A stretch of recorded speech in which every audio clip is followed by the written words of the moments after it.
Hi everyone, my name is Ava Nicole Francis, and I am here with Charles Busch doing an interview for the lineup on August 26th. So, welcome, Charles. Thanks so much for joining me today.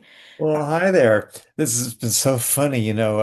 You look so gorgeous. Your lighting is so spectacular. You look like you're like in a $50 million movie. And so I keep fiddling with it, taking the lampshade off. And Well, the you whole look time we're speaking, perfect. I'm going to be like, yeah,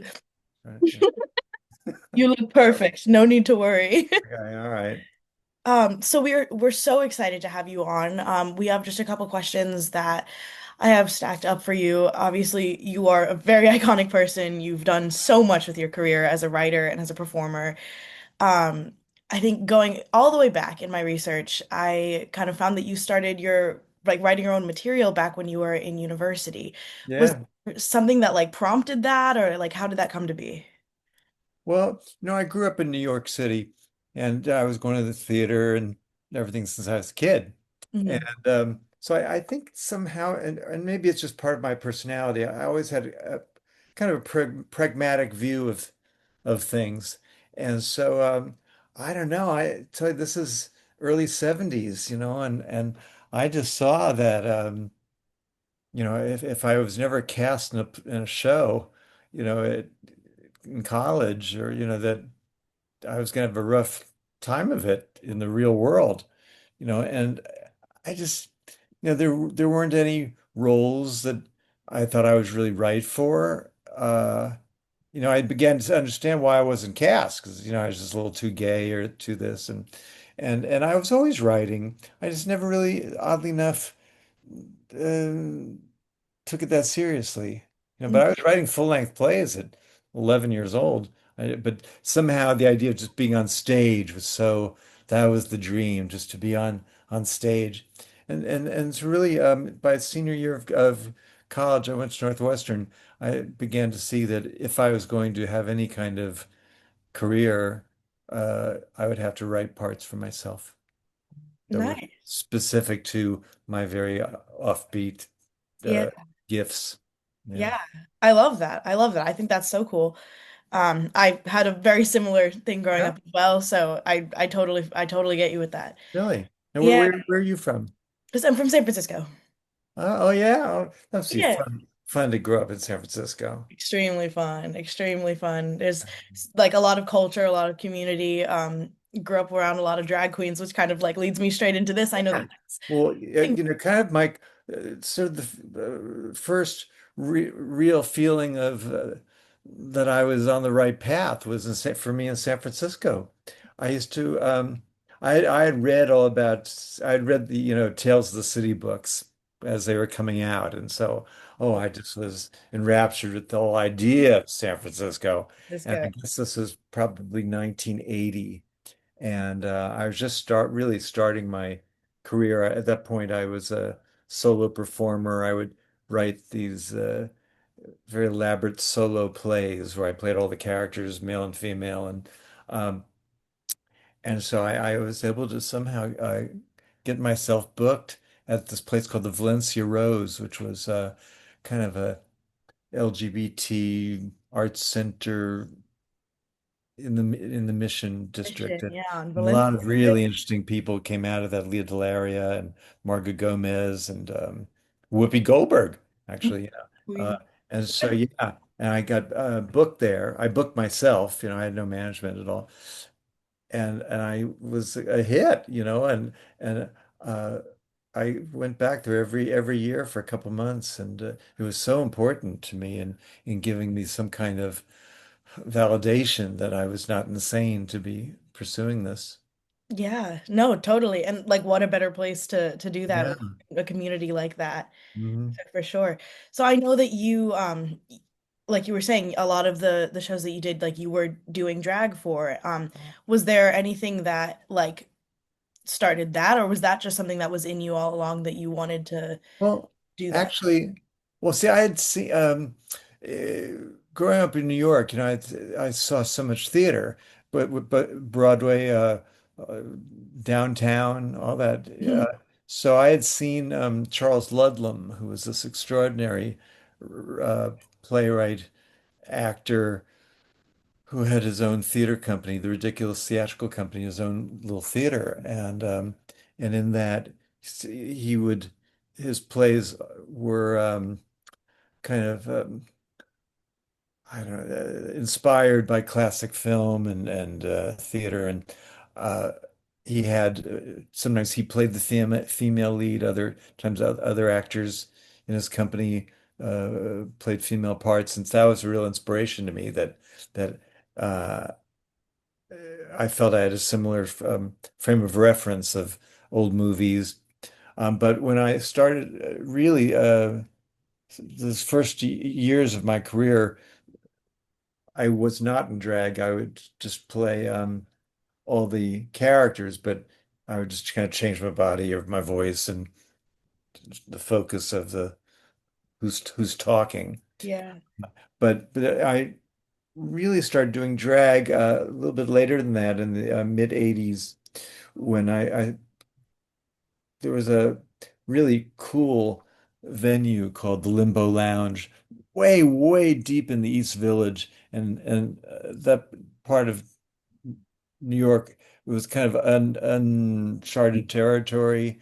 Madonna, I came out of that ambiance, and so I went to see a friend perform at this. It was kind of an art gallery performance space bar, and in a very, weird neighborhood. But I was so enraptured with the whole place, everything about it, the audience, the performer. And so I wanted to do a show there. And it was the kind of place where I didn't think just doing my rather austere solo characters would be that much fun. I thought I need to look like the lady that I'm playing.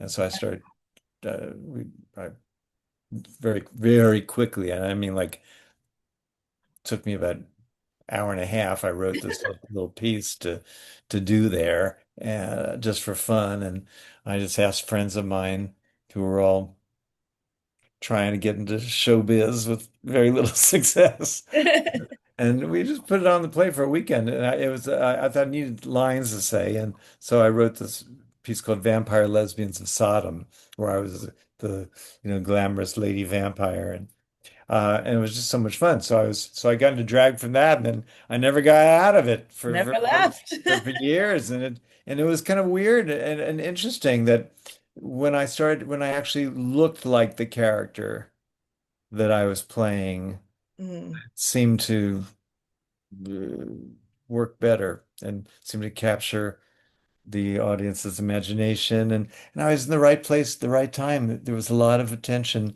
about this offbeat neighborhood, and so I Yeah. kind of rode in on that, and I was with the right, I mean, I'd been at it for nearly 10 years. It's such little success, and um, but somehow, you when you connect with the right friends, the right moment. Yeah.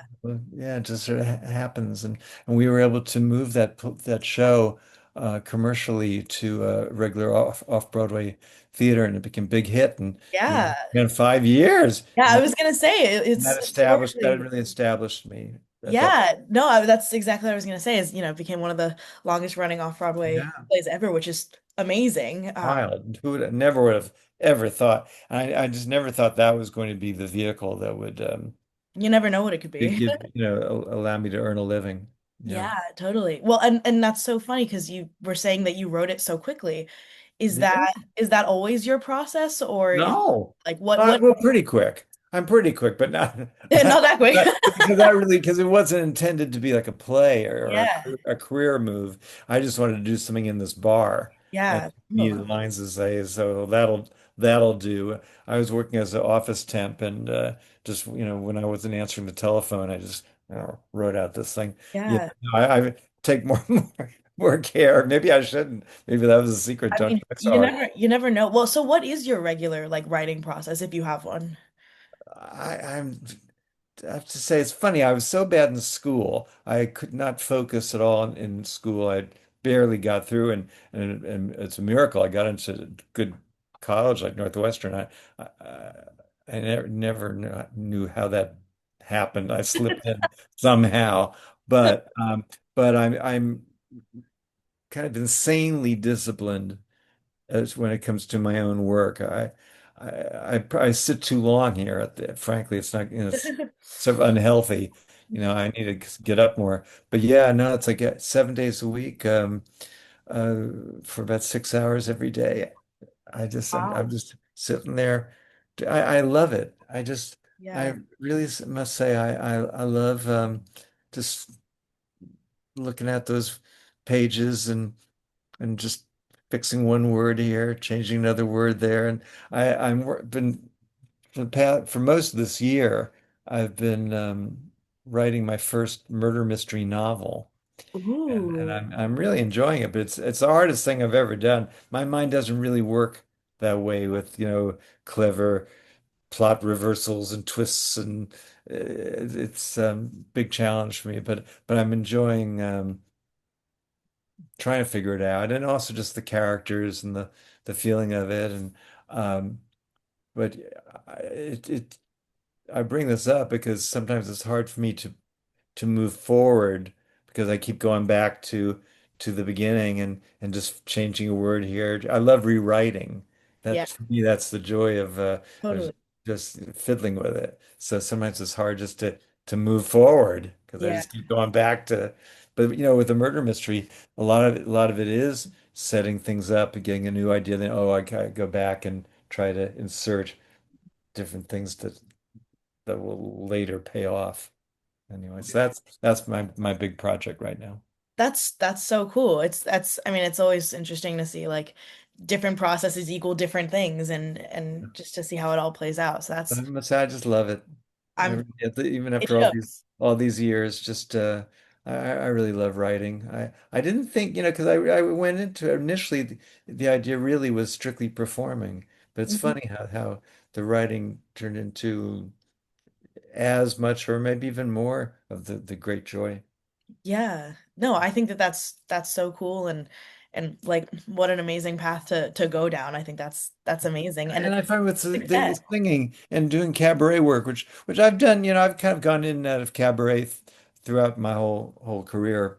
Mhm. Uh, Originally in New York, since I didn't, how do you become a playwright actor? I don't, I don't know. I didn't know anybody. So performing in a cabaret setting, doing solo performing was the only way I could think of to get in. Um, and I used to perform at the Duplex and then 88s and places like that in New York. And then when Vampire Lesbians took off, I wasn't didn't do any cabaret work for quite a long time. And I guess in the early 90s, there was a marvelous place in New York called the Ballroom. It was a great cabaret room, and they were doing a series of AIDS benefits Mhm. there. That was the height of the AIDS crisis. So I Mhm. started performing in cabaret again as part of these different AIDS benefits. So that was that period. And then I guess about 10 years ago, I don't know, I just started doing it again. Uh, and 54 Below has become a real through my cabaret venue, Yeah. basically. Uh, yeah, That's and I guess the big difference this time around is in this past 10 years is that so much the focus has been on singing, and fair. I never thought I was that much of a singer, but and I really started approaching them as I thought, well, what I have to offer, you know, is not necessarily, big sustained notes, but I think all my years as an actor and as a writer, taking a song and using it as almost like a monologue and Mhm. really acting it and telling the story. And Mhm. so that's what I focused on. And then also just telling between the songs, just telling anecdotes. So Yeah.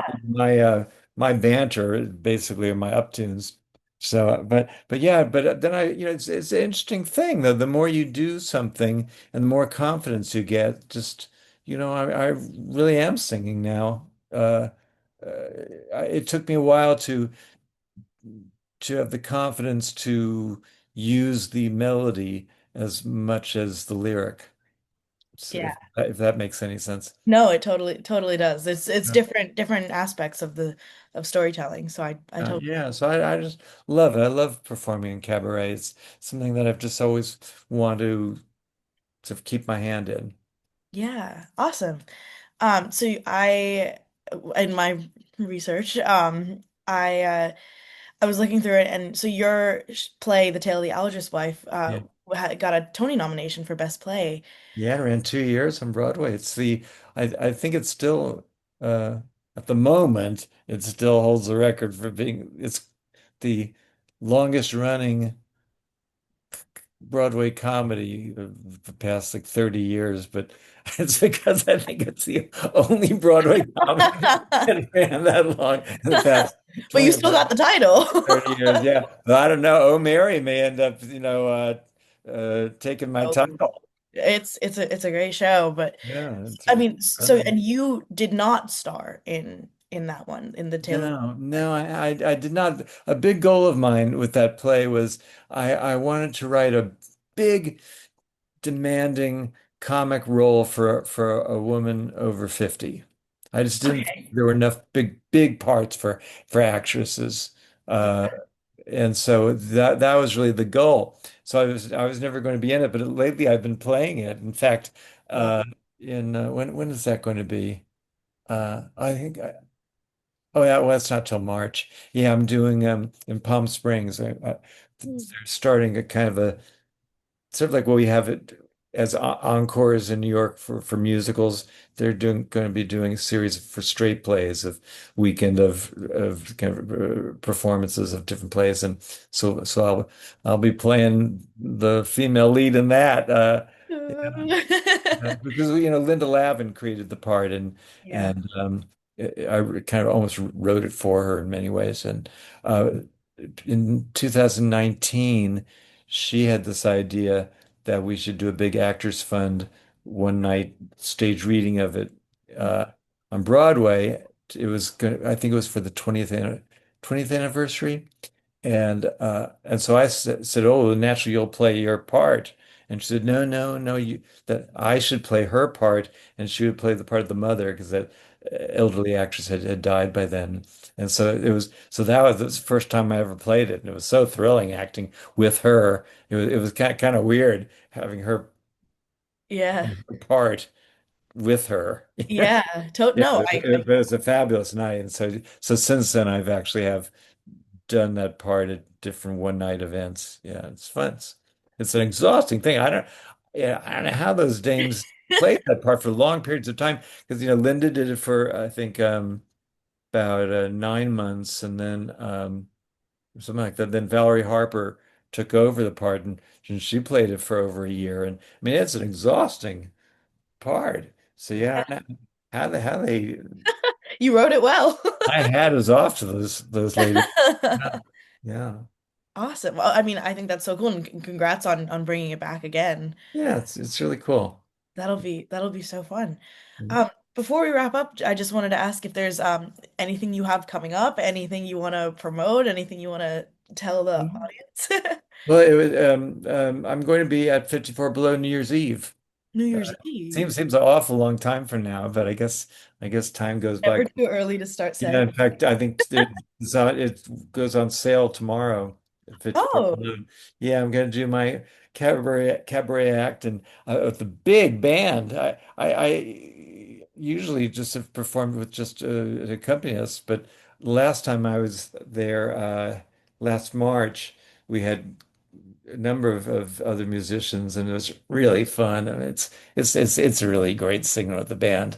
Uh, I love and that. so we're adding more musicians, including it's a bit of a family affair. My nephew, Jimmy, is a marvelous rock guitarist, and so he's going to perform with me. And then also my second cousin, John Miller, is kind of the premier bass player on Broadway, and so Amazing. he's going to be in the band as well. So it's kind of like a family affair. Oh, I love it. Oh, Yeah, well, it's so cool. exciting. Well, I'll definitely include the link for tickets as soon as they go live. That'd be In great. the video for YouTube, it'll be in the bio on Instagram. I'll just tag it on Yeah, with thank it. you. So yeah, so you can promote and get your show. Yeah, As I'm sure exactly. you'll have no issue doing your show. Well, thank you so much for coming on and for doing this Yeah. interview and for making the time to talk to us. Well, it's been awfully fun meeting you and chatting with you. Oh, of course. Thank you for coming on.